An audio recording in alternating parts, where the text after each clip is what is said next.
معاشرت دین کا بہت ہی اہم اور افضل حصہ ہے. یہ وہ حصہ ہے جو عملی طور پر لوگوں کو اسلام کی دعوت دینے کے لیے بھی بہت اہمیت رکھتا ہے. یعنی معاشرت اگر اچھی ہوگی تو جو اسلام سے دور ہیں وہ بھی یہ دیکھیں گے کہ ان لوگوں کی معاشرت پرکشش ہے، ان کے اندر نظم و ضبط ہے، ان کے اندر ترتیب ہے وغیرہ وغیرہ، تو اس سے لوگوں کو اسلام کی طرف رغبت بڑھے گی اور بڑھتی رہی ہے.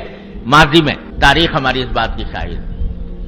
تو اس کی وجہ سے لوگوں کو اسلام کی طرف رغبت ہوتی ہے. لیکن اگر معاشرت میں خرابیاں ہوں، معاشرت اچھی نہ ہو، تو نہ صرف یہ کہ وہ ایک بسا اوقات گناہ ہے، گناہ ہونے کے ساتھ ساتھ لوگوں کو اسلام سے دور کرنے کا ایک ذریعہ بن جاتا.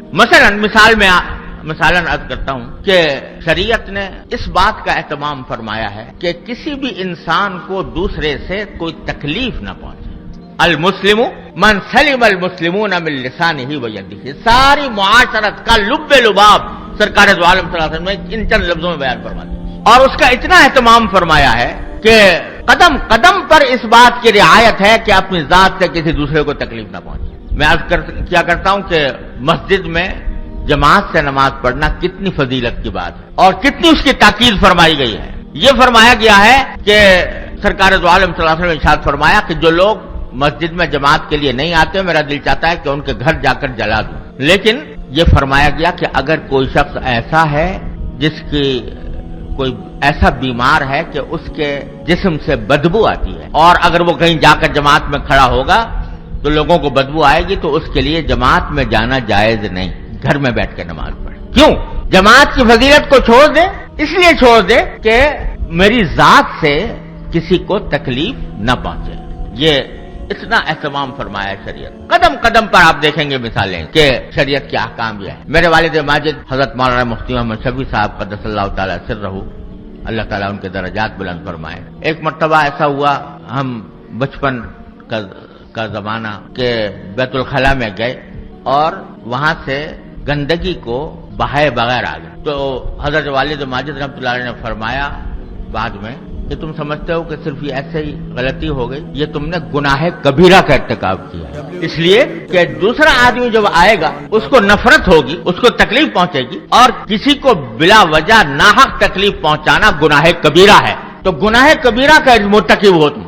اس وقت احساس ہوا کہ دیکھو دین ہمارا وہ ان باتوں کی طرف ہمارا دھیان نہیں جاتا کہ ہم یہ گناہ کبیرہ کا ارتکاب کر رہے ہیں، لیکن کر رہے ہیں. اور ایک تو ہے طہارت. طہارت تو شرائط نماز میں سے ہے، شرائط عبادت میں سے ہے. طہارت کے اللہ تبارک و تعالی نے اس کے اپنے آداب، اس کے احکام دیے ہیں. وہ تو خیر مطلوب ہے ہی، فرائض میں سے ہے. لیکن ایک ہے نظافت، ستھرائی. یہ بھی طہارت کے ساتھ نظافت بھی مطلوب ہے. اور وہ اس لیے مطلوب ہے کہ اگر وہ نظافت کا اہتمام نہیں کیا جائے گا تو دوسرے آدمی کے لیے تکلیف کا باعث ہوگا.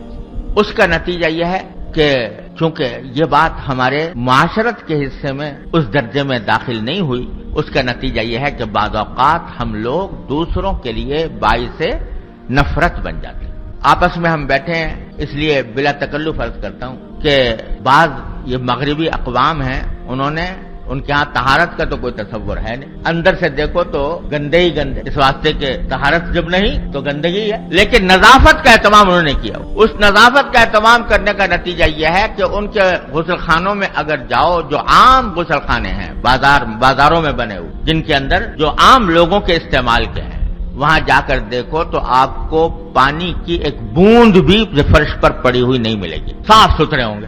اسی مغربی ملک میں مسجد میں جاؤ اور وہاں کے غسل خانے دیکھو تو وہاں تعفن اٹھتا معلوم ہوگا. جب یہ منظر ایک آدمی دیکھے گا کہ وہاں صفائی ہے اور یہاں گندگی ہے تو وہ اسلام کی طرف راغب ہوگا یا اسلام سے دور جائے گا. تو یہ ایک ایسا پہلو ہے کہ جس کی طرف ہماری توجہ کم ہے. بہت سی جگہوں پر الحمدللہ ہے، لیکن اکثر بہت سی جگہوں پر نہیں. جب موازنہ کیا جائے عام جگہوں کا اور ان جگہوں سے جہاں پر کہ دین کے مراکز ہیں، جو دین کی تعلیم و تربیت دے رہے ہیں، تو وہاں پر جا کر اگر یہ گندگی نظر آئے گی، صفائی نہیں ہوگی، نظافت نہیں ہوگی، تو وہ ہم اسلام اور مسلمانوں کا غلط تصور دنیا کے سامنے پیش کریں گے. اس کی طرف توجہ کی ضرورت ہے. سوشل میڈیا پر سب سے قدیم اور سب سے ریلائبل برانڈ درسقرآن.com